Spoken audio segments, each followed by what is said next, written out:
Good afternoon, colleagues. I was hoping, and I see there's just you, Miss Constance. I don't know if the others are going to be joining us, but I was hoping you could, perhaps help confirm if you can hear me just fine, and also if you can see my screen so that we start. I can hear you and I can see the screen. Okay, thank you very much. So I shared a series of resources not too long ago, and hopefully you remind your colleagues that we have class here. But I shared some resources via the Google Classroom site because I have not yet gotten um, I've not gotten any feedback from the head of department in regards to whether we're going to have to use because it turns out that there's an official um, well, not really the Google Classroom platform is also official, technically speaking, but I believe we're supposed to be using Mood or something, but I have not gotten feedback from the head of department and the postgraduate coordinator. So what I opted to do is I decided we were just going to use the excuse me, we were going to use the Google Classroom site. So presently, the site actually does have most of the resources, I think, and some auxiliary information that I felt perhaps people might benefit from. Specifically, I believe I uploaded so-called course notes. I think we call them. So these are under Administrivia and supplementary information. You would have noticed that there's this document called course notes, though it for the most part it comprises of information which we somewhat discussed during the interaction we had last week. There could be additional things here, I don't know. I imagine a lot of people would probably benefit from this nice enumerated list of the 7 modules that we're supposed to cover in this course, 1 through 7. But anyway, so there's that, and then I also uploaded, I guess what one would call the official module document or something. In essence, these are things we're going to be like a detailed outline of the specific topics and concepts that are going to be covered for each of the 7 modules, right? What I suppose would be helpful here is using them as a guide in the event that people would be wanting to look for leads on like what sort of resources they may be wanting to look for when they are doing research on the various topics we're going to cover. So there's that. And then, of course, there's a session dates that I added. I imagine everybody has access to this because this information is publicly available on the ONZA website, I believe. I don't know. And then what I also did was I uploaded, I think I did, the slide decks we are using. So this thing that I'm beaming up right now, right? This thing here. I uploaded the slide deck onto the Google Classroom site. And then, of course, for the benefit, I guess, of individuals that would not otherwise be able to make it for class, I try as much as possible to record the screencast. I haven't really bothered to play back the recording to confirm if the quality of the audio, for instance, is okay. But I uploaded it nonetheless. Anyway, so there's that, right? Now, I'm saying all of this because I noticed that whilst I did send the invitation link, there's only a few individuals that have actually joined the class. Is currently like a total of 9 people, right? 9 students that are part of this class, but that's okay, anyway, so we actually looked at mostly the admin aspect of the course, and I'm especially happy that we got to introduce each other and hopefully have a sense of the demographics and the profiles of individuals that are part of the class. What you probably realize with time, especially during the seminar sessions, is that the input that we'll be receiving from colleagues that are enrolled in the course will be indicative of perhaps the sort of experience and skill set that they possess. Anyway, right. So next up is just a brief overview, right, of the course itself, what we're going to be doing in MSP 5012. And specifically, I think it's always nice to give people an idea of the broad spectrum of, I guess I'm going to say topics, but also modules, right, associated with MSP 5012. Okay. Now, the Social Protection and Management Information Systems course ideally aims to work towards the following objectives. I think we discussed these things. But in our quest, right, to make sure that we address these 4 key objectives, we're going to first of all start off with module number 1, which is really a high level. So the module is tagged as conceptions of management information systems, but in essence, really, it's just a high level overview of what a management information system is, right? And we do this, we look at the high level overview to set the stage for our, I want to say, lengthy discussion centered around information systems, right? So we'll look at things like some of the key components of a management information system, and then, course through trivial things like, trivia, because I imagine the vast majority of people already have an idea as to why MIS platforms are important, but we'll rub it in nonetheless. So the importance of management information systems, and also, this notion of integrated management information systems and specific aspects of MIS systems that facilitate, this integration, right? Notion centered around systems, information systems speaking to each other, and more aptly put, information systems exchanging data, right? Much like what happens when data is being exchanged when you're sending money from an MTN mobile money account to an Airtel mobile money account, right? There's data being exchanged. And then we'll just have a brief discussion of some practical example, real-world examples of MIS platforms that are used in a number of domains, right? I think it's always important to get an appreciation of the fact that besides social protection, there's a broad spectrum of domains where you find management information systems. Granted, a vast majority of examples that I tend to gravitate more towards are things that I use on a day-to-day basis. So it would be like systems in the higher education sector, but the idea is the same, really, And then in module number 2, we will have quite a lengthy discussion of fundamentals of, information systems, I want to say. So we'll look at the 6 core aspects associated with an information system. Okay? We'll first of all start off by discussing, I think I should avoid using the word trivial here, but we'll start, distinguishing data from information, right? We typically spend a bit of time reminding ourselves that, in terms of knowledge construction here, there's a hierarchy that we tend to follow, right?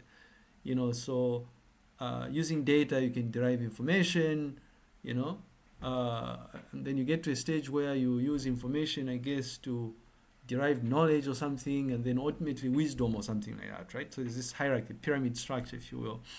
And so we'll distinguish data and information, and then we'll look at the fundamentals of information systems. In essence, our discussion is going to touch on these 6 core aspects. So look at,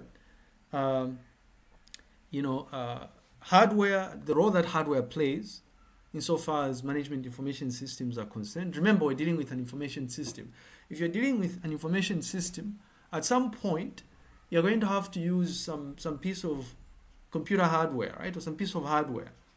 So it could be, a desktop computer at work, or maybe a laptop, or in fact, indeed, even a mobile device, right? And then, in addition to those obvious, hardware components that you tend to use as you're interacting with your so-called management information system, there's also the hardware platform on which the solution itself, the service like ZSpace or NAPSA's eNAPSA platform, is going to have to be deployed, typically people throw around words like, the server, right? The server on which this piece is installed, or the server on which Moodle is installed. It's a piece of hardware. It's a computer system, but it's specialized in that it's typically associated with significantly more resources than your typical, laptop or desktop computer, for obvious reasons, right? If you look at a system like the INAPSA platform, and if you try and imagine what was happening when they first said, people can make partial withdrawals, everybody was busy logging onto the system to update their details, to make sure that, if they had worked for various entities in the past, the information was indicative of the benefits that they were entitled to. Now, long story short is, I'm trying to remind us that a typical management information system at any given point in time will be accessed by a number of individuals, a number of users. We call them users because users are not necessarily just human beings, right? There could be other computer systems. But let's look at users as in human beings. Could be hundreds, thousands, right? In the case of, it's not really a management information system, maybe it is, but in the case of a platform like Facebook, for instance, you're looking at billions of users at any given point in time. Now, the moment you have a situation where you have a lot of users accessing this application at any given point in time simultaneously, resources become extremely important. And a nice way of thinking of resources is the specifications that you probably obsess about when you're buying a mobile device or a mobile phone or a laptop, right? Oh, I bought a phone, OnePlus 9R phone, which has 12 GB of RAM, apparently. It's things like, well, I bought a computer that has a total of 1 terabyte of hard disk space, internal hard disk space, so 1 terabyte. These are all resources, is it? The point trying to put across is that over and beyond these hardware devices we use to access these services, like our laptops and our mobile phones, the server infrastructure which is used to host MIS services is typically associated with significantly more resources. So we'll have a discussion of all of those things, in addition to things like other auxiliary hardware infrastructure that we need to have in place. Like, for instance, you will occasionally use things like a scanner, for whatever reason, I don't know, or a printer, right? So that you can print some report which is generated from an MIS platform or something. These are all hardware devices. And believe it or not, there's other hardware devices that we need to probably understand, right? The role that they play insofar as management information systems are concerned. Some of you, quite a number of you, are not physically, well, you're not based in Lusaka anyway. You're probably based in other parts of the country, right? Other provinces. But it turns out that when you're accessing a system like this piece, if you use this piece or any other type of management information system, it's as though the system is not too far from you. Now, the trip, it turns out that there's a process involved, right? You typically send like a request to the server, and that request will generally, and I don't know what I'm going to use here. Maybe I'm going to use Facebook as an example, right? In fact, yeah. It will generally take a number of, it will hop through a number of hardware, or a number of computers, right? Routers, specialized type of computers, like routers and switches or something. If I say trace root or something and say facebook.com, gives you an idea of what sort of root this thing is facing. So all of these things that are enumerated, right? Gateway, 10.172.node. I'm just going to cancel this here. 10.172.node.9. All of these things here are separate computers, right? It's like a path that your request and the response is following. But for this to happen, all of these are examples of like hardware, right? So we'll discuss hardware, and then we'll also discuss a range of software, applications, and services that are necessary for us to effectively or successfully make use of a management information system. You know, just because you've installed a social protection management information system like ZSPIS does not mean that it functions in isolation. At a bare minimum, we know that for us to install software on a computer, whether it's a personal computer or a server computer system, we need to have an operating system, is it? I need to install Windows or something. Or I have a Mac, I just bought a Mac and I need to install a Mac OS and all that. The OS, operating system, is a crucial software component that is required, right? Before you can install what we will introduce, I believe it's module number 3, as application software. Yes, I don't know if there's a question. Okay. Yeah, so what we introduce as applications, and true to that, actually, during our discussion of computer software, you will notice that our discussion will largely focus on the categorization of the different types of software tools that we have out there. You know, is it application software or is it system software? And if you look at application software, what specific type of application software is it? Or is it a desktop application which you have to download and then you double click and then you start clicking next to install it? Or is it an application like Facebook which really doesn't have to be installed? You just open up your browser and you punch in some URL and then you find yourself using the application. You know, is it like an add-on or something, a small little, you know, software service which is going to be embedded, right, in an already existing software. Plugins, they're called sometimes. But anyway, so we'll have a discussion centered around computer software. All the while, we're doing this so that we have an appreciation of what it takes for us to set up a management information system platform. You know, there's a lot that is involved. And this becomes important even if you're not really in the business of building these systems. But it's important for people such as yourselves because in some instances you will find yourself sitting in very important meetings where decisions, right, important decisions have to be made in regards to, well, what sort of server specifications should we go for? Should we buy our own server, or should we perhaps take advantage of a cloud service provider like Amazon Web Services or Infratel, for instance? You know, so we'll discuss that. And then as part of our discussion of fundamentals as well, we'll look at the communications infrastructure, is it? Because it turns out that a number of management information systems will typically be accessed by a lot of people at any given point in time, meaning that they will mostly be web enabled. All right, so you access them when you are on your company intranet, or if you have access to the internet or something, some computer network. So what we will do during our discussion of the communications infrastructure is we'll tell a story about how or what it takes for us to have computers, multiple computers, speaking to each other. Much like what happens when we are using WhatsApp, right? How is it that I'm able to send a WhatsApp message to my mother, for instance? You know, so computer networking, anyways.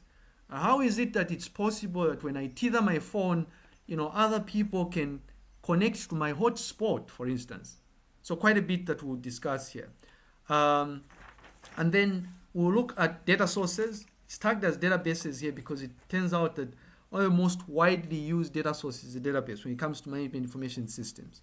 So we'll have a discussion centered around databases and how information is organized. And really we don't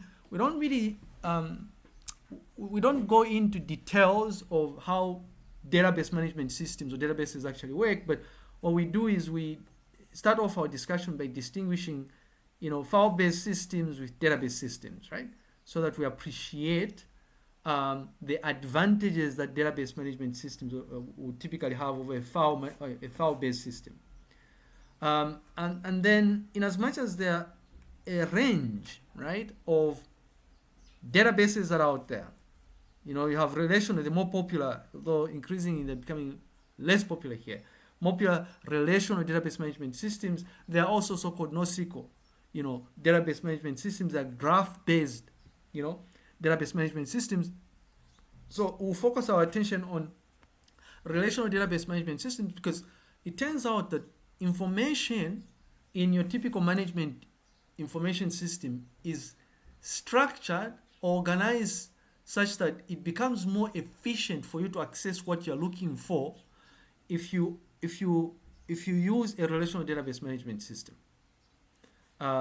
This may not make sense right away, but I guess I can use an example, right? If you look at the way UNZA works, like it or not, well, I don't know if you know or you don't know here, but when you enroll into a program, like in this particular case, Master of Arts in Social Protection or something, the UNZA starts capturing interesting information about yourself, right? There's demographic details, right? So your name, your NRSC, your phone numbers, your next of kin, and the whole 9 yards. We know this. In addition, there's financial, right, information that is captured by the UNZA. So throughout, your stay at UNZA, they'll be keeping track of, whether you've paid your tuition fees, library fees, a whole range of things. Anyway, I don't know. It gets complicated at masters actually. Also, there'll be details that will be stored in regards to courses, right, you're enrolled into. And tied to these courses will be things like grades, for instance.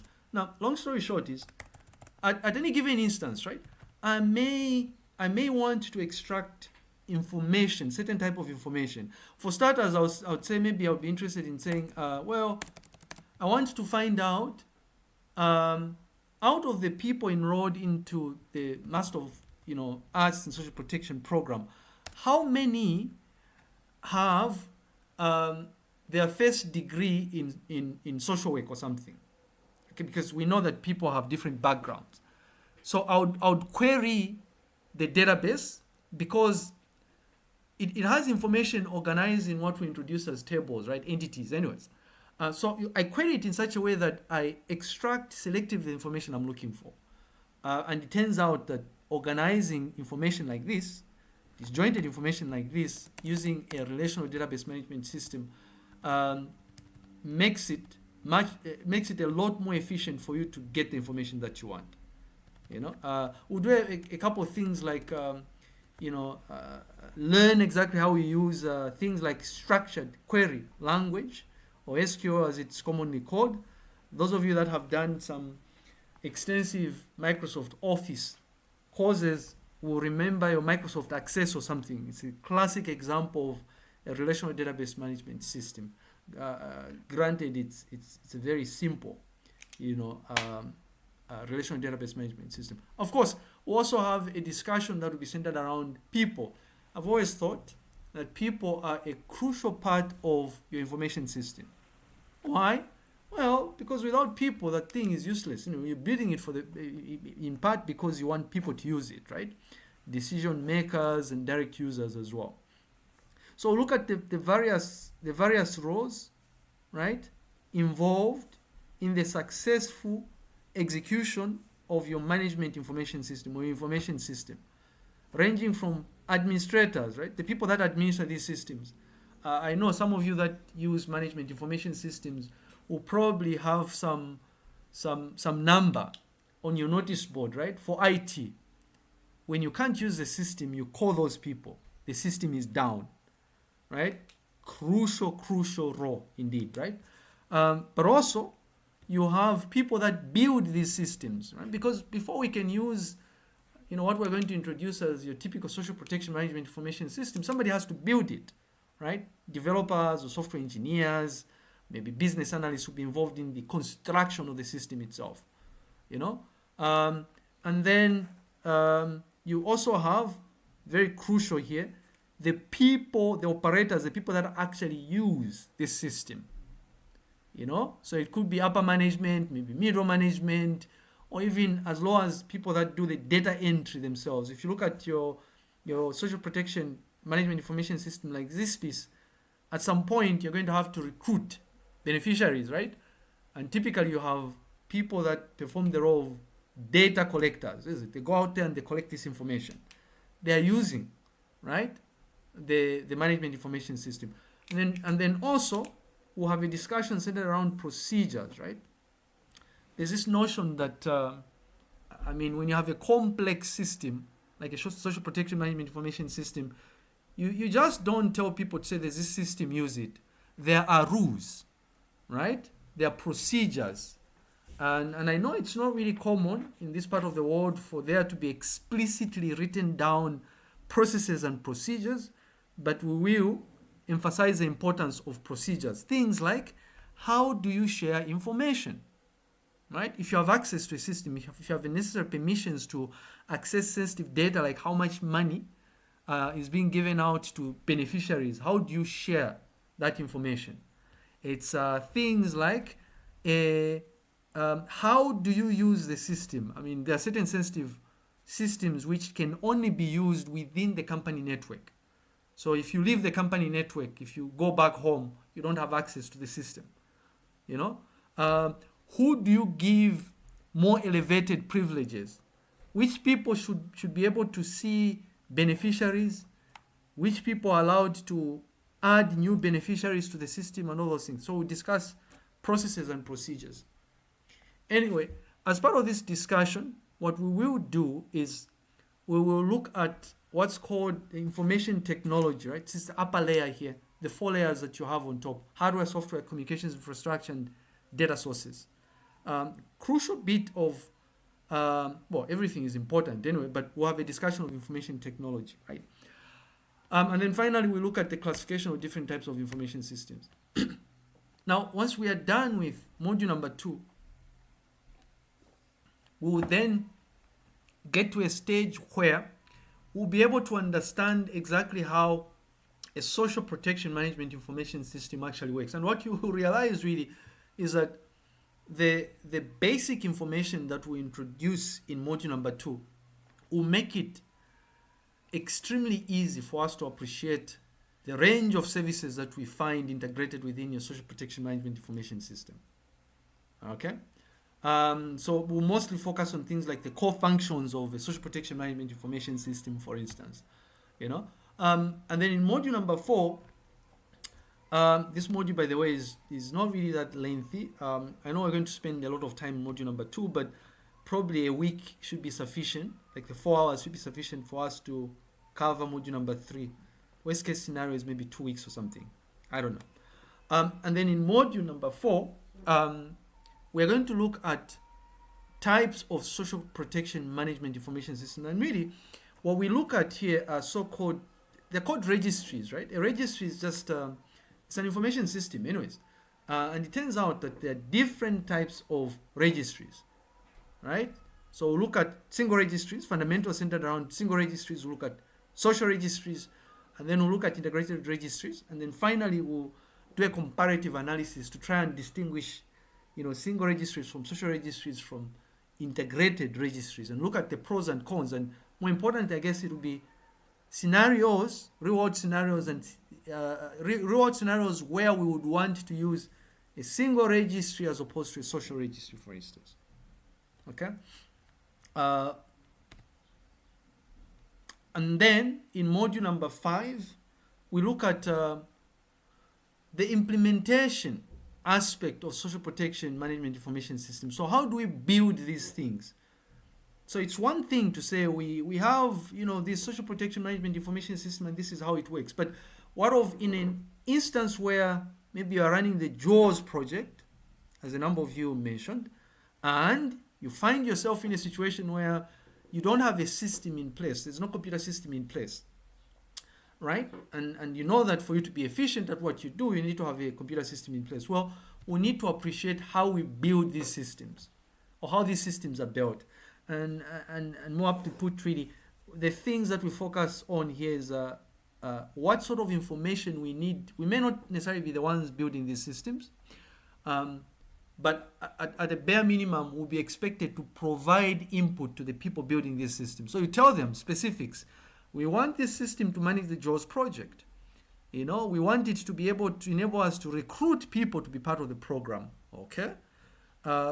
When we're recruiting people, we want to keep track of where these people are, right? We want to have a nice map that will help us, a nice Zambian map that will help indicate where each household is located or something. We want to be able to generate reports, so you're providing requirements. Anyways, we'll go through a process of implementation.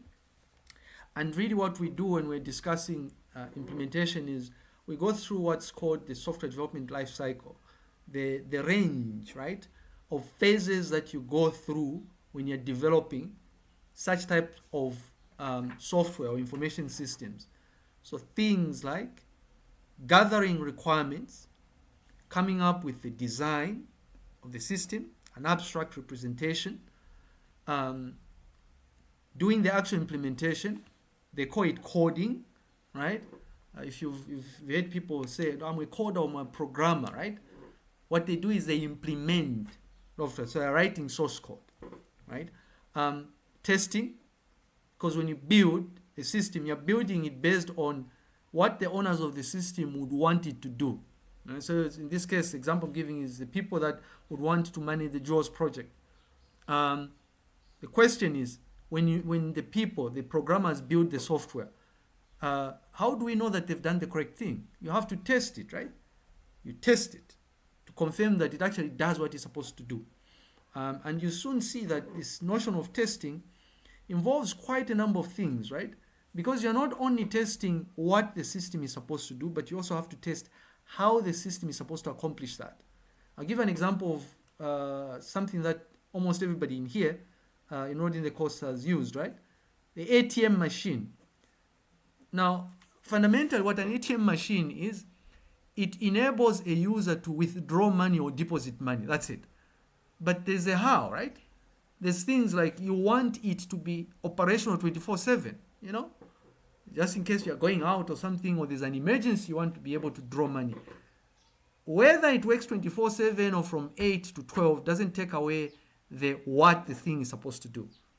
The point I'm trying to put across is you test extensively by looking at the what and the how as well. Anyways, so there's requirements engineering, requirements, elicitation, requirements specification, there's design, there's implementation, there's testing, and then there's evolution, right? When you build a system, let's say like this piece, and people start using it, there are a couple of things that happen, is it? Throughout the time that the system is being used, maybe you realize to say, well, there's an important functionality which is currently not integrated with the system, and we want the developers to actually include that functionality. The system is evolving. Or you realize, say, well, there's a flaw here which enabled people to illegally add ghost beneficiaries to the system. So you approach the programmers, they make a change to the source code. Evolution. And we see systems evolve a lot, right? Those of you that use Windows probably frequently find themselves clicking a button to say, install Windows updates or something. Yeah, the Windows operating system is evolving in that case. But anyways, so we'll look at implementation and computerized social protection management information systems, and then in module number 6, it's a continuation of module number 5, which is implementation, but specifically we're looking at integrated social protection systems, because it turns out that there are other auxiliary features or functionalities associated with an integrated social protection management information system. So look at the fundamental building blocks of an integrated social protection management information system and focus on things like interoperability, for instance. How do these systems speak to each other? Now, you notice the thing in orange here. I don't think we've gotten to this stage in the Republic of Zambia, but what we would want, in an ideal case, right, when you're looking at the integrated social protection management information system, imagine the system we're using, this IMIS here, is the INAPSA platform. The way it currently works, right, the INAPSA platform, it's not linked to any national registration database. A normal country, not that I'm saying that Zambia is not normal, but I'm saying it nonetheless, a normal country will have a reliable and robust national registration system that keeps track of all the citizens, right? So that when somebody goes into the system, they'll be able to check who Lighton is, where does he come from, right? The whole 9 yards, not ask me for an NRC every time they want to capture this information. So the idea behind an integrated social protection system is you would link it to these crucial external systems. In some instances, this could be internal systems, actually, systems that you use as an organization, but have nothing to do with the social protection management information system, but you link them to it. So we'll look at, how we go about implementing these sort of systems. But really the focus is on what's called interoperability, right? What do we need to have in place to make it possible for systems to exchange data, ideally? Anyway, and then in module number 7, we will find ourselves looking at, ethical considerations associated with social protection management information systems. The obsession when it comes to systems is always, as long as the system is working, right? We forget about important things like the ethical consideration. We will also have a very lengthy discussion centered around data protection. You see, when you are using a social protection management information system like the eNAPSA platform, data is important. There was a rumor, and I never really looked into this. I don't know if you heard. Apparently, NAPSA was, I don't know if it was NAPSA, they were hacked and it was ransomware, they said, right? They were told they needed to pay money if they needed to gain access to data. I'm using that example because, as you are using any management information system, you need to provide some sort of guarantee that the data is safe. In fact, let's use a nice example like UNZA, right? UNZA keeps track of important information that may be required many, many years from now. Maybe some of you enrolled into this course will be probably aspiring politicians or something, right?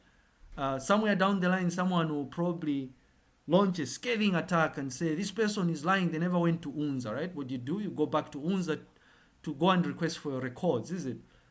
That is only possible if you put in place deliberate measures, not you, but the organization, in this case UNZA, if deliberate measures are put in place to protect the data, regular backups, making sure that the physical infrastructure is secure, for instance, so we'll look at all these different things here.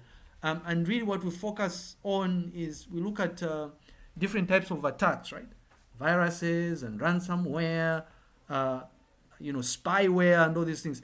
This becomes extremely important when you are dealing with money, especially, is it? People normally be attracted to management information systems that are linked to money, right? Anyways, and we'll discuss issues to do with privacy, whatever, and security as well. So quite a number of things that we will do. And as we are doing this, I always try as much as possible, actually, when I'm teaching such courses, for us to have a discussion about important things that are to do with the Republic, for instance, like the Data Protection Act, for instance. We'll discuss legislation, right? I don't know how many of you are aware of the Data Protection Act of 2021. There's things that we take for granted. I know implementation is still ongoing, if at all they've started looking into implementation. But if you read this thing, right, it will highlight important things like you are not allowed to store, I don't know why this is not popping up here, but you're not legally allowed to store data that has personal identifying information outside the Republic of Zambia. Now, this is me telling you to say, if you work for an organization which which sometimes stores personal identifying information on Google Drive, you're doing the wrong things here. And you may be used as an example, right? Because we know that Google servers are located outside the boundaries of the Republic of Zambia. So we'll have a discussion centered around that, Incidentally, once upon a time, the UNZA at subcontracted services of Astria, so student records were located on AWS servers. And I think that was used as a reason to cancel that MOU with Austria, right? Because we were doing the wrong things. At least that was after the introduction of the Data Protection Act. But there's additional legislation, like this Cybersecurity Act, for instance. There's, I think, there should be an electronic governance. Or actually, we can go to Smart Zambia. There should be an electronic governance, an e-governance act or something. These are all important things that we would want to take into account, right? When we are deploying social protection management information systems and all that. So, anyway, we'll probably revisit, not probably, we will revisit this at a later stage so that we gain an appreciation of, in fact, even important documents like the so-called e-government master plan. So that you're not caught off guard here when you discover that certain important decisions are being made in the organization, right? You will know why they're being made. Maybe being linked to the e-government master plan or something. Anyways, so in essence, I mean, that is what we are going to do between now and these are the modules we're going to cover between now and October 25th. And I know I'm going to sorry about that. This thing was supposed to be on silent. I'm going to have fun doing this. Anyways, unless if there are thoughts about what we're going to cover in the 7 modules. Again, more details are in the module document, which is available on the Google Classroom site. No thoughts, concerns, comments about this? If not, I guess we can proceed here. Yes, I think there's a thought, maybe a question.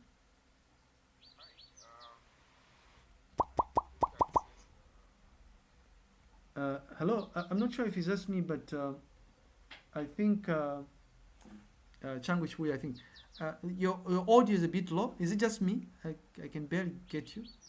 Hi, can you get now? Yes, loud and clear. Thank you very much. Yeah, I couldn't access the slides, I think, in the classroom site because I think I'm having a challenge when you're presenting. I can't see it. Yeah, that's my concern. Okay. I was hearing everything, but my presentation, I couldn't see anything. Oh yeah. I'm guessing the others can see this. You'll probably want to exit and try and rejoin the meeting. That might help. If you're unable to access the slides or the slide decks, we can do this. So the couple of people that were unable to, access the notes then. You want to make sure you join the site before you can access the notes. What I'll do is I'll ask maybe Miss Connie to perhaps, not perhaps actually, Miss Connie to help us with compiling a list of everybody who is having difficulties, and then we can try and see if we can fix the issue. That's one thing. The other thing we can do as a workaround is what I'm doing right now. For the notes, what I can do is it's a way of pausing and giving people an opportunity to think about, I guess, other things that they would want us to, if they've thought about anything that they would want to ask by way of questions. But as I'm doing this, I'm going to dump the resources on a public accessible shared Google Drive, which anybody out there who has internet access will be able to access as a workaround. But you need to make sure that we sort out this issue, because it turns out that once we start making assessments available, we will expect you to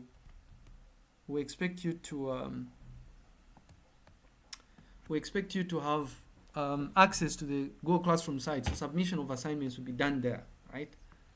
It's a lot easier for us to keep track of deadlines and all that. So what I'm going to do is I will just make this, I'll open it up to the general public, so that those that are currently struggling with getting access to the notes can immediately have access to them. Hopefully this helps address the issue. So I've just shared a direct link right there.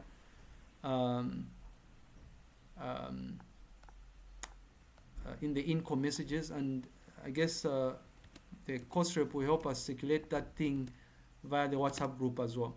Any other thoughts about this?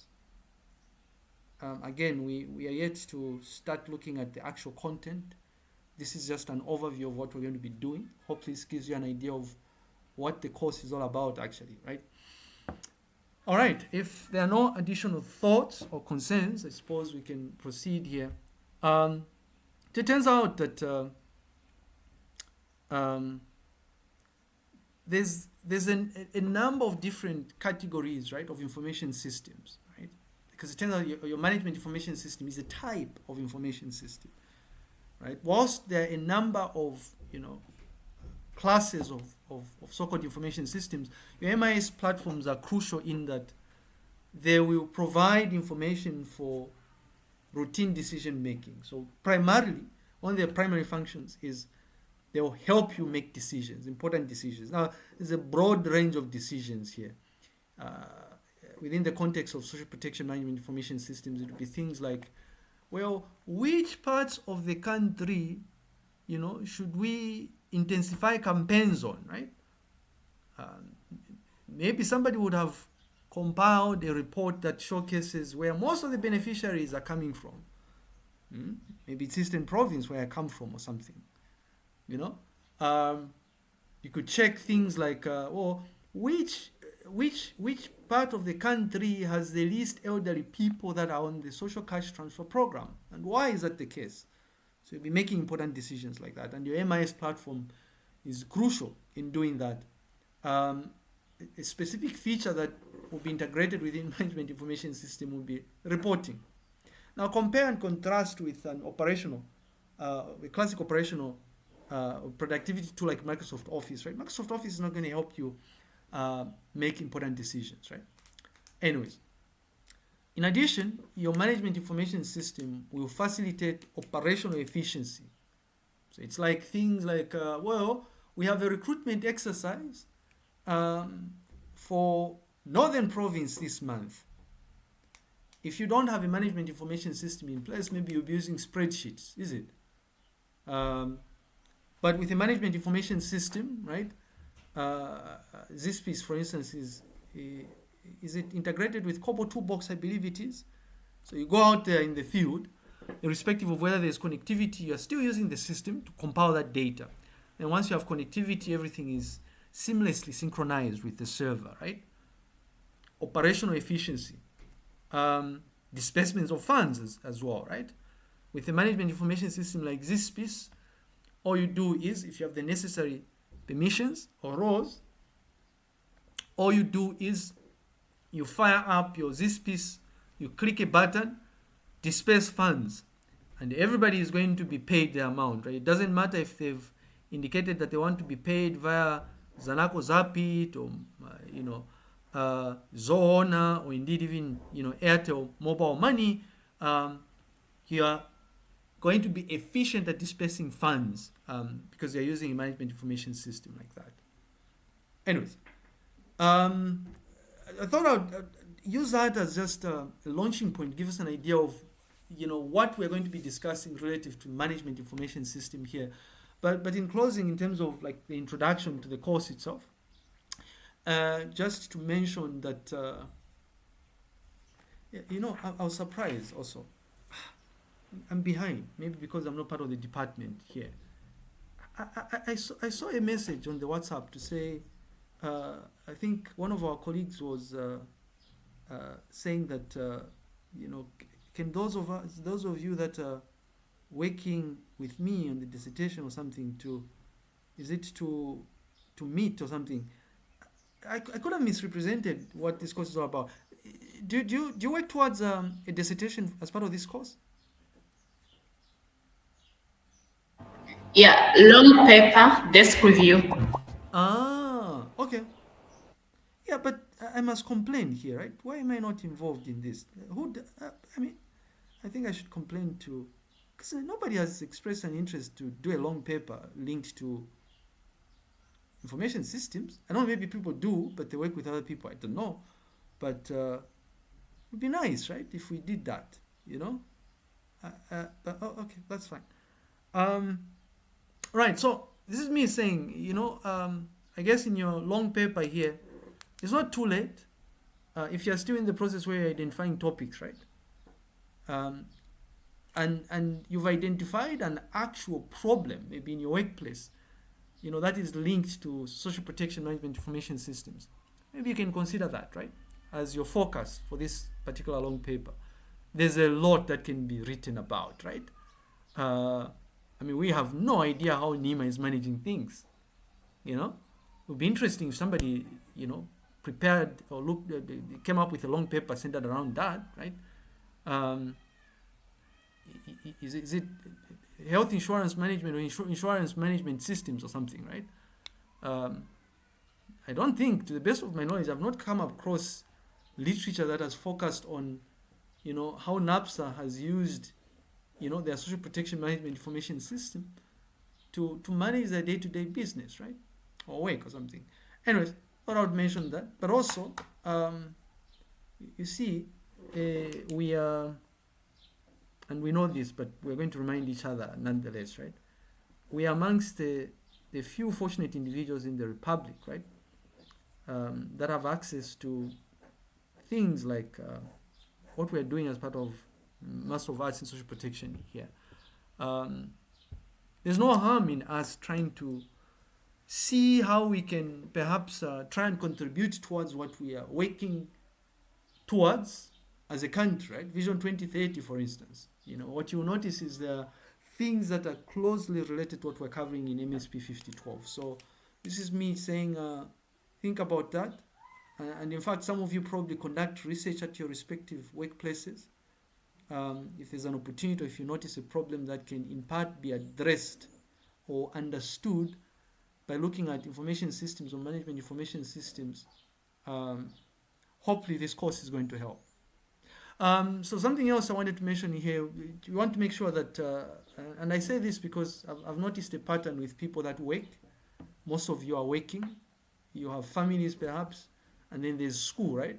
You have personal projects, you know, so it's quite easy for you to neglect assessments. There are hard deadlines. Assessment deadlines are hard deadlines.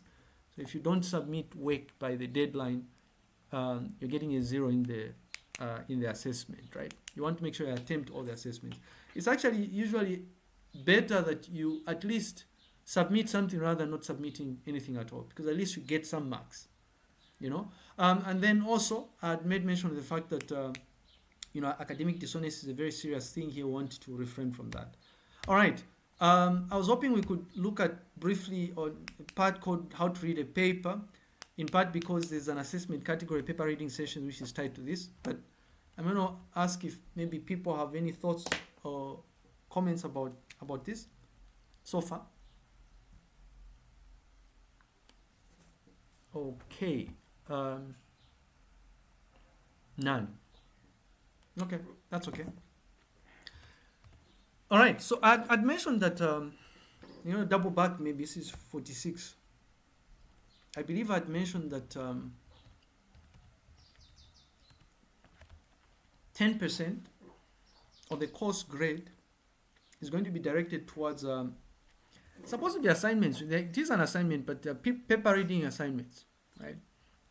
So have anywhere between maybe 3 and 5, you know, peer-reviewed publications that we expect you to write summaries on, ideally, right? And it turns out that there's a certain expectation. I know it's going to be a review of what you did in your undergraduate course here. I just thought I'd make mention of the fact that when you're reading a paper, you already know this, but thought I would have a discussion about it nonetheless. Anyway, when you're reading papers, I mean, you're supposed to read them in a certain way, right? We don't synthesize academic literature in the same manner we do like social media posts or magazines or newspaper articles or something, right? They're supposed to be synthesized a certain way. Now, here's me saying that the first thing I'm doing is I'm recommending that you probably find time to go and go through a paper called How to Read a Paper, right? I'm specifically referring to the top paper here, the Kishav, the Kishav paper here, right? Kishav proposes what's called a 3-pass approach that makes it possible for you to have a firm grasp of a peer-reviewed publication that you may be reading by the time you get to the 3rd pass. In some instances, right, in pass number 1, the first time you read the paper, it is possible that you have a firm sense of what the paper is about, right? And you don't have to go to pass number 2 and pass number 3. But if it's technically challenging, for instance, or if it introduces concepts that you're not familiar with, by the time you get to pass number 3, you should be able to comprehensively understand the paper, right? Now, what you notice is that the peer-reviewed publications that are going to be made available as assignments will have a certain fixed structure, if you will. Not really fixed, really, but it's like a framework, right? There are certain aspects that you find in an academic piece of writing, irrespective of how it's organized, they'll always be there. Okay, so there'll be an abstract, and maybe we can use a publication similar to, a publication that we we recently co-authored. I guess we can use that. I think we can do that.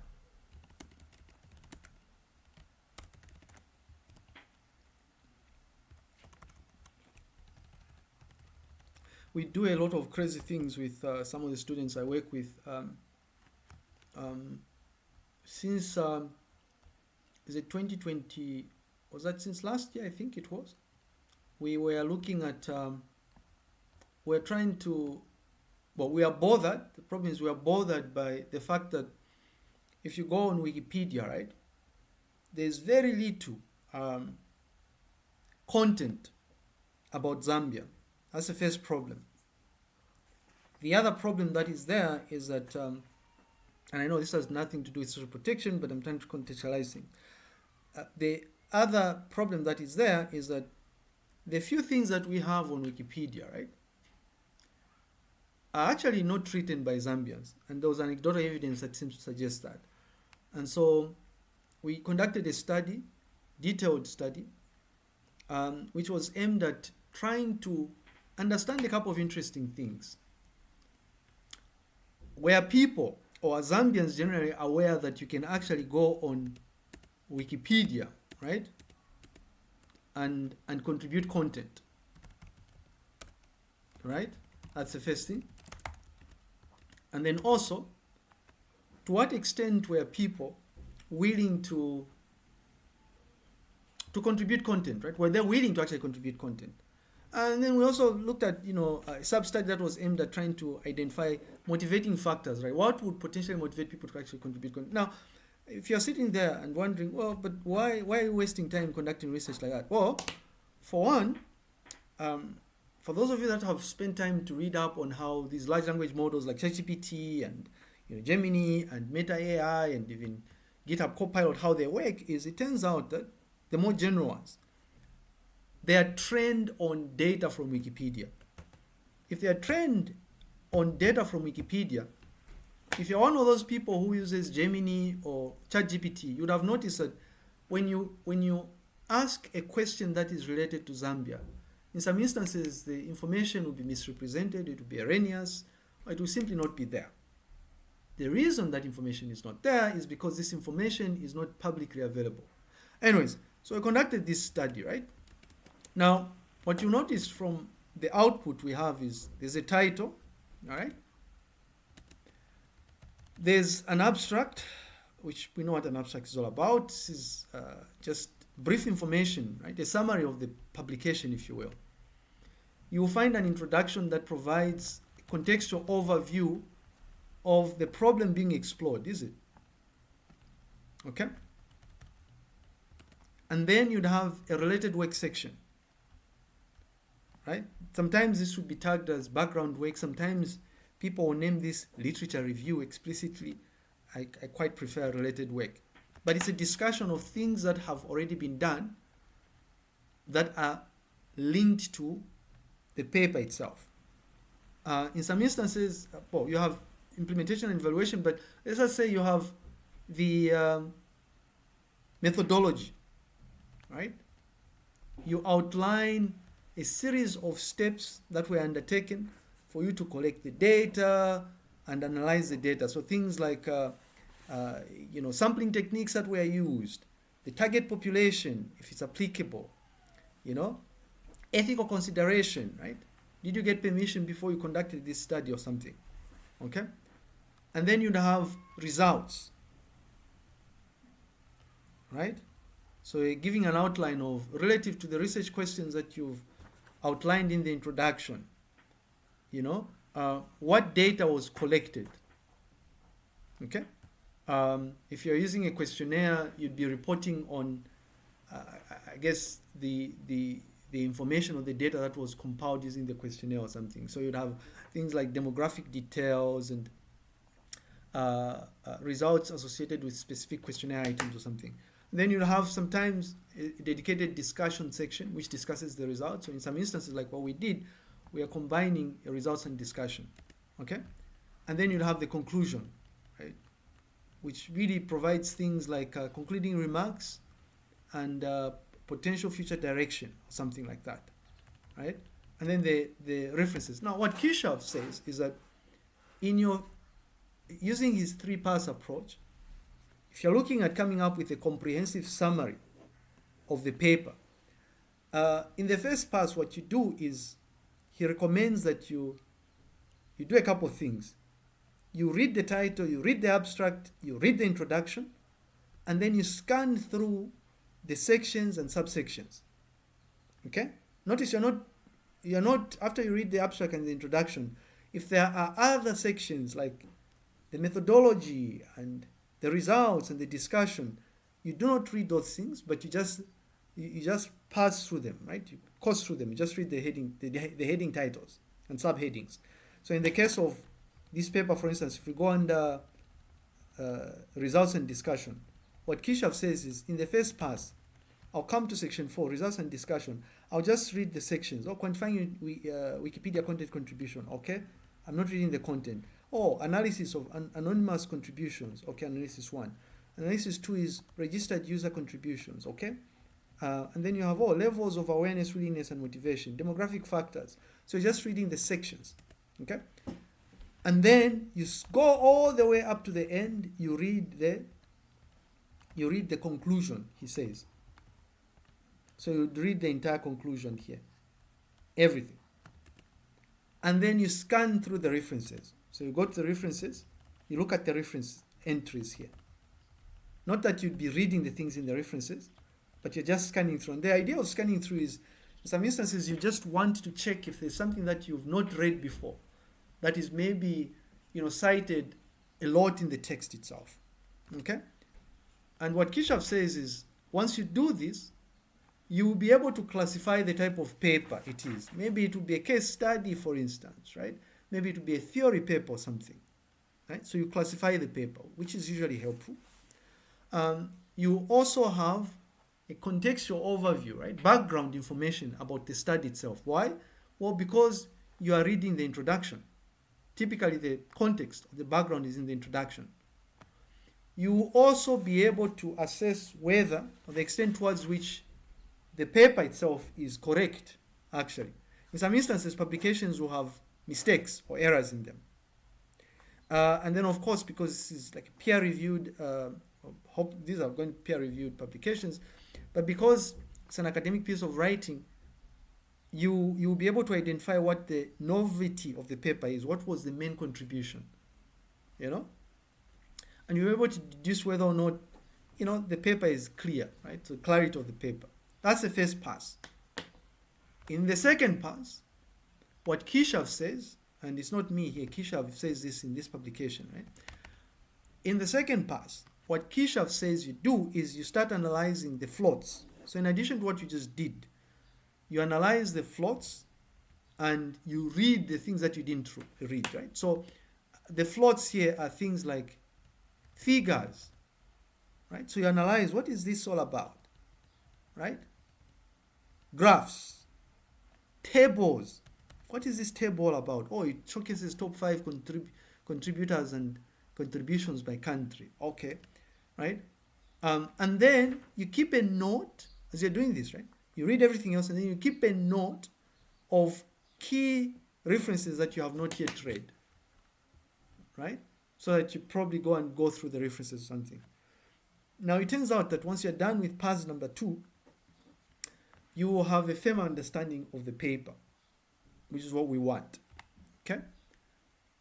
If you get to a stage where you need to go through pass number 3 here, you reread the paper, but the main outcome in pass number 3, the final pass, is you'll be able to identify fundamental flows with specific aspects of the paper. So it could be a flow to do with the methodological design, for instance, or maybe a fundamental flow associated with the way the results are presented. Oh, there was no statistical analysis conducted, or the wrong statistical method was conducted. Now, we are saying all of this because when we open up an assignment, paper reading assignment, and we ask you to submit a summary of a paper, we will expect you to do an in-depth, right, analysis of the paper, not just providing a summary that is the same as the abstract here, right? It has to be from an informed perspective, and you only be able to do that if you read the paper and understand what the paper is about. In some instances, we also expect you to maybe provide information related to how this relates to the Zambian context, for instance, assuming the paper has nothing to do with Zambia. Okay? Anyways, so that's that about how to read a paper. I mean, I know it's a review for most of us, but I thought we'd have this discussion nonetheless so that you have an idea of what to expect. Now, here's the thing, right? In terms of how we, what sort of content we expect you to, or what the nature of the assessment itself, I'm going to check to see if there's it appears there's no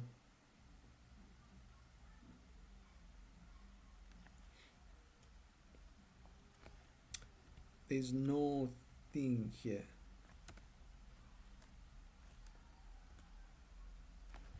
That's okay, I can always find it maybe later on or something. I wish there was an example that we could use. Okay, it appears it's not. That's okay. I mean, when I find it, I will share the details, but maybe I can use a different sort of postgraduate course, and then I'll use that as an example anyway. So it will be something similar to this, right?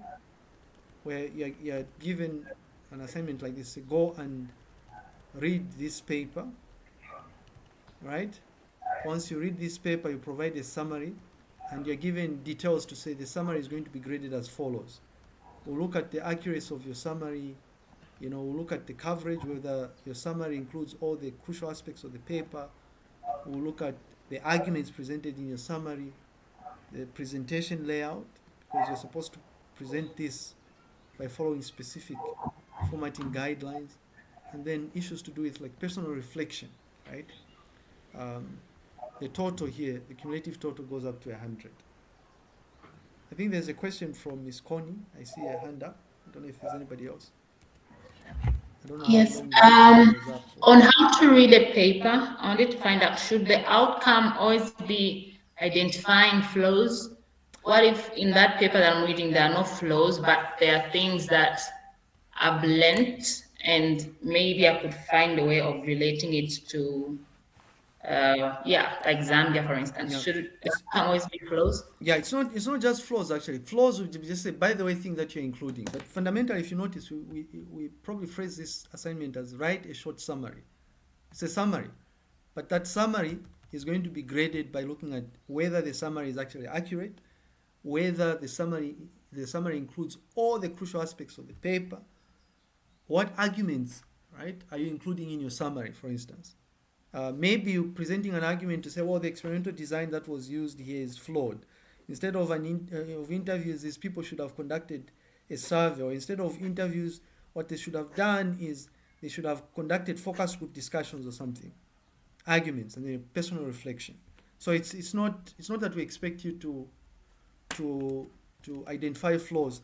And I know where this is coming from. I think it's coming from the part where I said in the third pass you identify the potential flaws. No, this is just outlining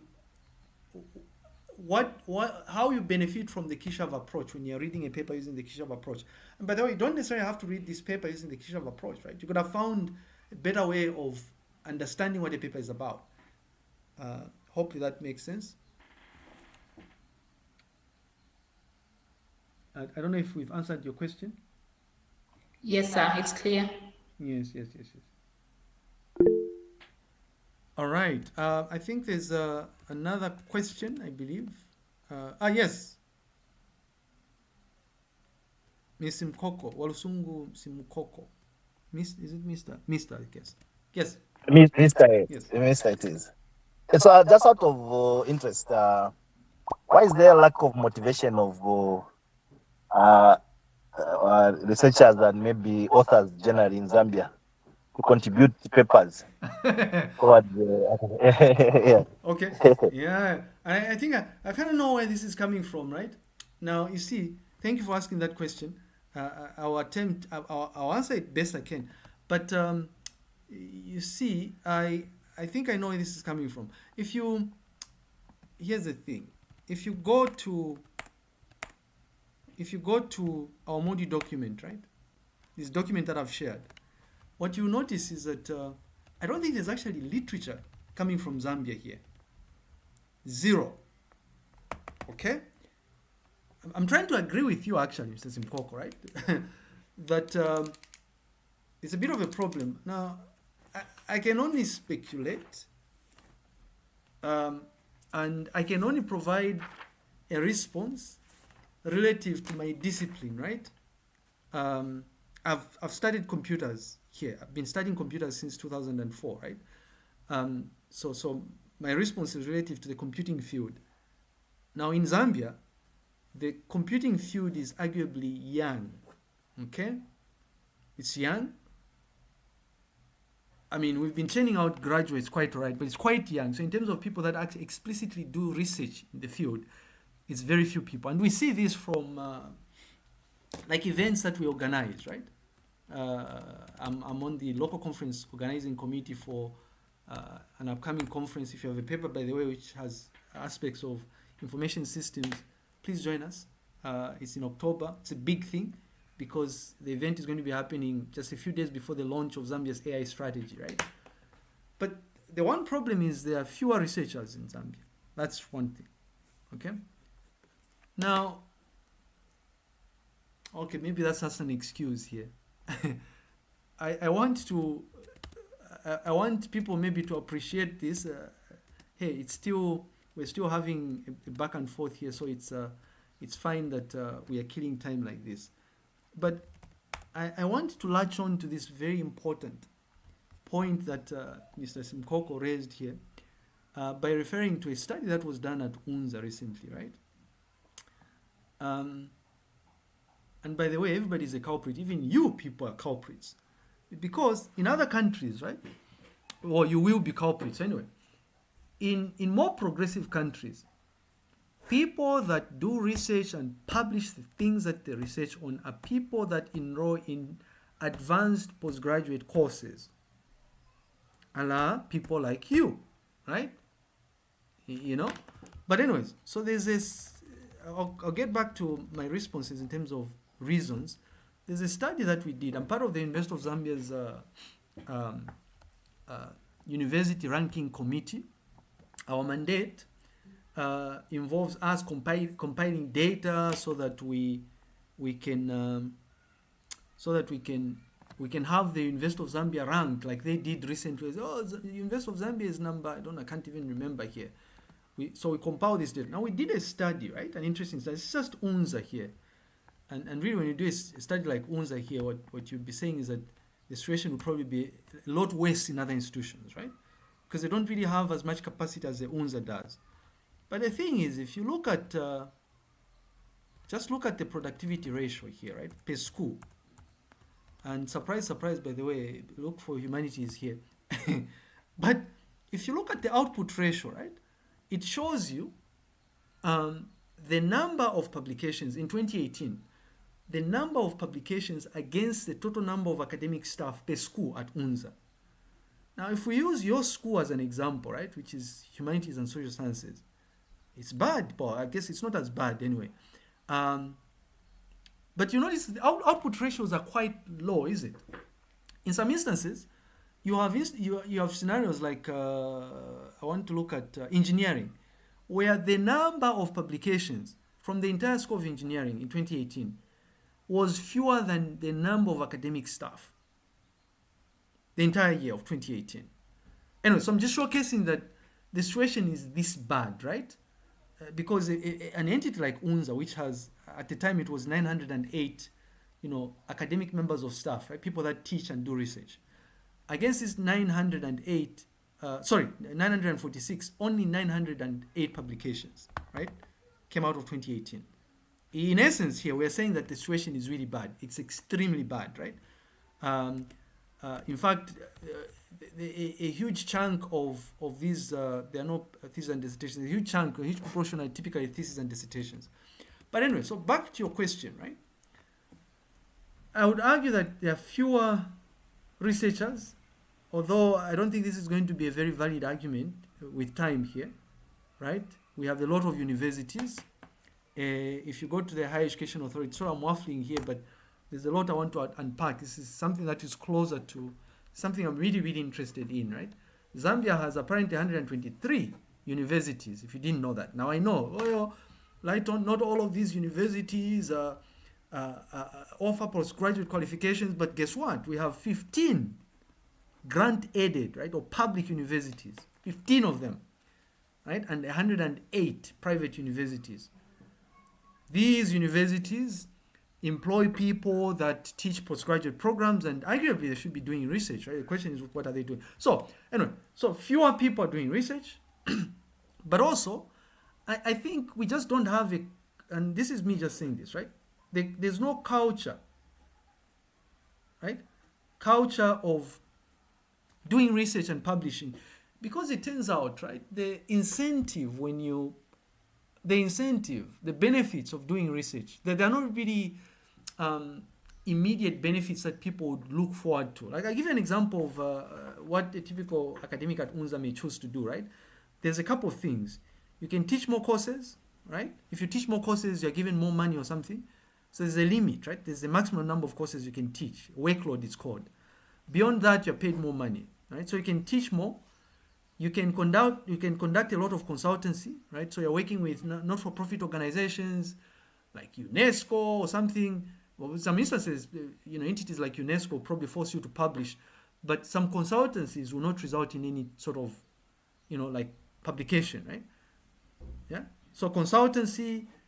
So a lot of people, or you can do research, right? A lot of people will go for things that have immediate rewards. Like if you teach more courses, you get the money immediately, right? When you do research, I'll tell you this, the benefits are not immediate, okay? So I would say there's the issue of incentives. Now, this is changing. For UNZA, for instance, and I use this, by the way, as a management information system. For UNZA, the promotion criteria has changed, right? It changed a few years ago. I think it's been maybe 3 or 4 years. What they're doing now, right, is beyond just teaching and whatnot. You can only move to the next stage, right? If you are doing all the core things that you're expected to do, like consultancy, you're bringing money to the university, you are you're doing research, right? All of these count towards the promotion criteria. And West still actually, they've incorporated something that very few people like. It's the H-index score, right? So it's not enough for you to say, well, my name is Lighton and I've published X number of papers, right? The question is, out of the papers that you've published, right, what's the impact of the paper? So the H-index looks at like the impact of the paper. Granted, it uses citation count really, right? So there's the H-index score. So this, to a certain extent, for institutions like the UNZA, this is forcing people to focus more on research, right? Because it's an incentive. If you don't publish, you'll not be promoted. And I know promotion, obviously there's a correlation between promotion and the money you are getting, but there's also issues like prestige, right? Oh, I was promoted, I'm now associate professor or something, or I'm a senior lecturer and whatnot, right? So it's incentives, it's a culture. I've noticed this, right? And I noticed this when I came back from graduate school here. People just don't see I think people don't really see the value of research, right? They don't want to appreciate the fact that some of the things that we do have a direct impact on things like policy, for instance, you know? So it's a number of factors here. The fact that we have fewer people doing research, I guess, and in some instances, right? If you look at just, if we were to use social protection as an example, you agree with me that within social protection there are subspecialties, right? If we look at that, you find that maybe in Zambia alone, you probably have just a handful of people that do that. You know, so there are all those things to take into account, I guess. But it's a serious problem, one that organizations or entities like the UNZA is seriously looking into. If you look at UNZA's strategic plan, those of you that have looked at the strategic plan, you will notice that UNZA acknowledges the fact that this is a serious problem, and they have I don't know where this is. They have come up with there's a strategic plan here. Strategic. No. Okay. I wish I could showcase the strategic plan here, but it appears it's not here.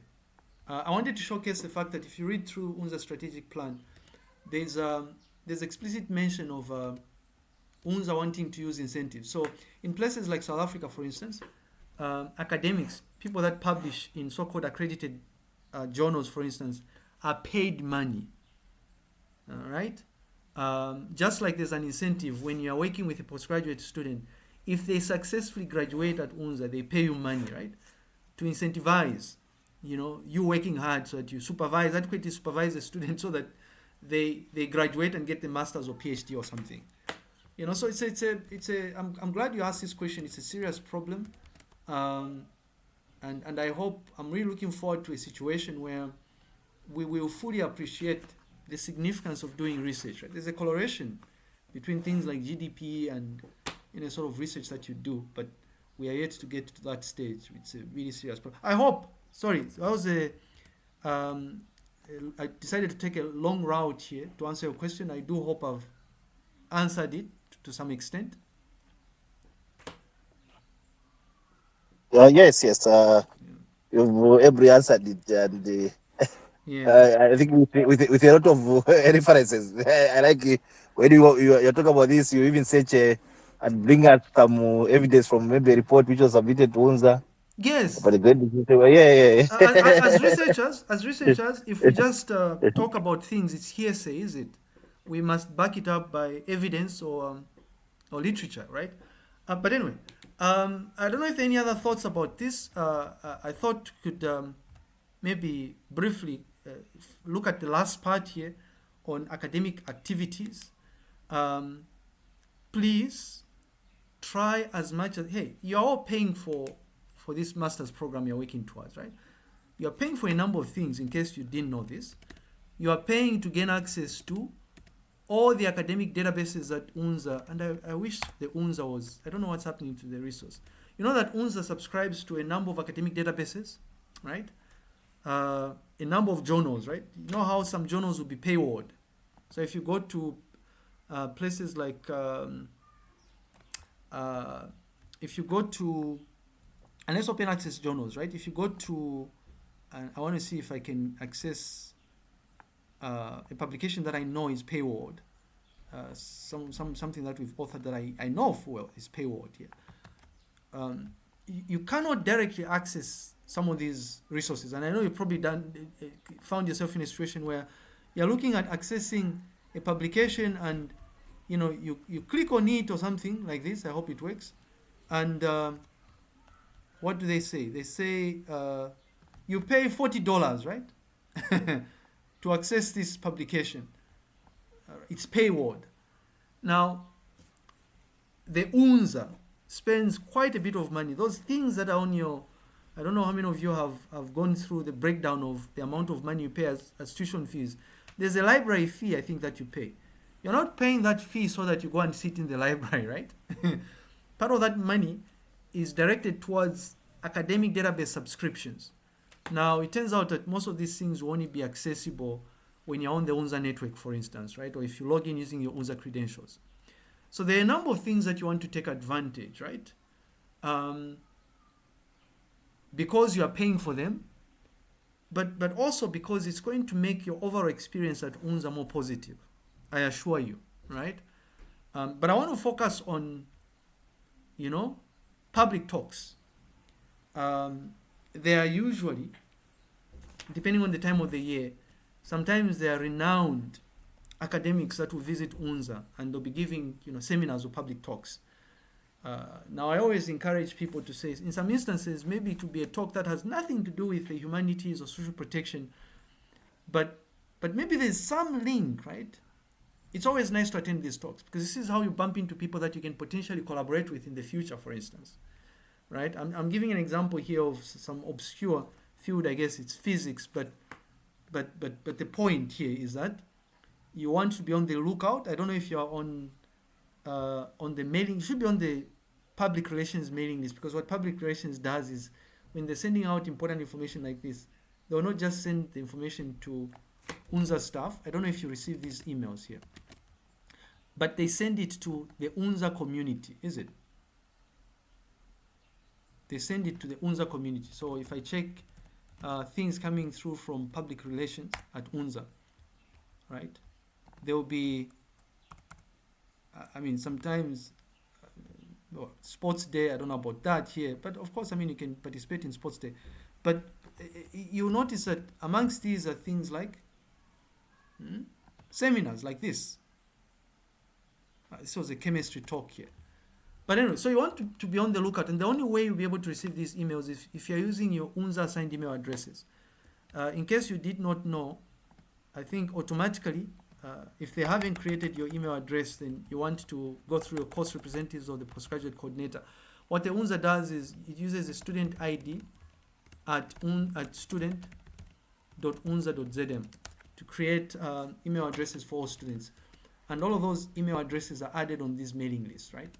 So please find time and attend these public talks. What I do myself is, for postgraduate courses, especially, and undergraduate, senior undergraduate courses that I teach, I will always forward in things that I think are interesting or are related to the course that I teach. So be on the lookout, and if you have time, please attend. Things have become somewhat more flexible these days. Most of these talks, if they're in-person talks, there'll be a provision where people can log in remotely as well. Okay? But also, there are talks, not really talks here, there are oral exams, right, that are held throughout the year. Masters and doctoral, oral exams. Now, oral exams at the University of Zambia, like most institutions, are supposed to be public defense sessions. So everybody who is interested in attending these things can actually attend, right? And again, you notice that most of these, oral exams, they're called Viva Voces or something, are typically done virtually, right? Making it, possible for you to attend these sessions. There were a couple of interesting presentations, I think, recently, I believe. I don't know if this was, I thought it was sent to the the wider university community. But there was something recently, so something like this, for instance, you know, um, Brian Haluanza was defending sometime in May or something. Um, IDE had a number of people that were defending their PhD thesis, right? So please, find time. And in some instances, if you are one of those people who works maybe for a government entity and you have aspirations, and I hope there are a number of you, of doing maybe a PhD, this gives you an idea, right, of what to expect or what it would take for you to do a PhD or something. It doesn't matter if you plan to do it in Zambia or elsewhere. Anyway, so please make time and attend these oral exams. I've yet to receive a public notification about presentations or exams from social work. I don't know, maybe not, but yeah, because sometimes, right, what typically happens is so public relations does not disseminate this information. A department has to send details to say, there are oral exams taking place and whatnot. What you can do is you can maybe through your course reps, you can approach the postgraduate coordinator and request that every time there are oral exams, they extend an invitation to you. Okay? I think it's important that you attend this session. That way, actually, you get to appreciate that there's actually a lot that goes on at this machine we call the UNZA, right? There's a lot, and I think we take it for granted, right? The average person out there will think the only thing that goes on at the UNZA is people teach here, but there's a lot that goes on.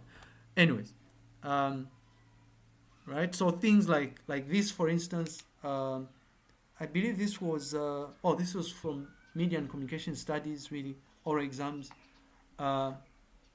Yeah, and then I'm just showcasing like a timetable for a specific department I'm associated with. This is Department of Computer Science. There's usually public defenses that are conducted. Yeah, so please be on the lookout and do that. And also, I wanted to draw attention to, I think this is no longer valid per se, but before the decentralization of DRIGS, if I can just open this up, before the decentralization of DRIGS functionalities, what would happen is that DRIGS would organize what was called a postgraduate seminar week. So this slide, I'll need to update it. It's a bit outdated here. What happens now is the individual 13 schools will have their own postgraduate seminar weeks. If you are told when the seminar week is going to be in the School of Humanities and Social Sciences, please find time and gain a sense of what other postgraduate students are doing. I think it's important. It's going to be extremely useful that you do that. It's unfortunate that this is no longer a communal thing. Anyway, I'm going to pause and stop here and ask if there are any questions associated with what I just spoke about. Or if you have any random questions associated with what we're discussing in this particular module. Thoughts or questions or anything you want to share maybe?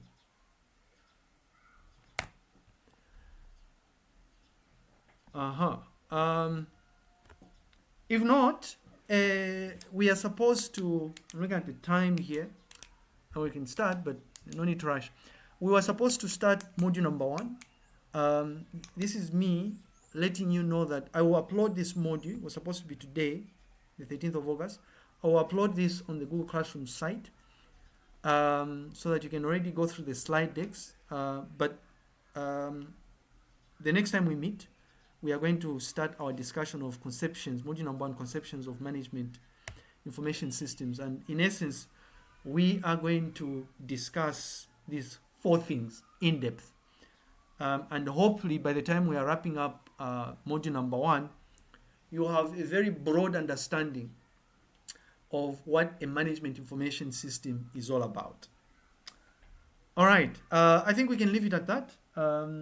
I will see you the next time we are meeting. I believe we are meeting on the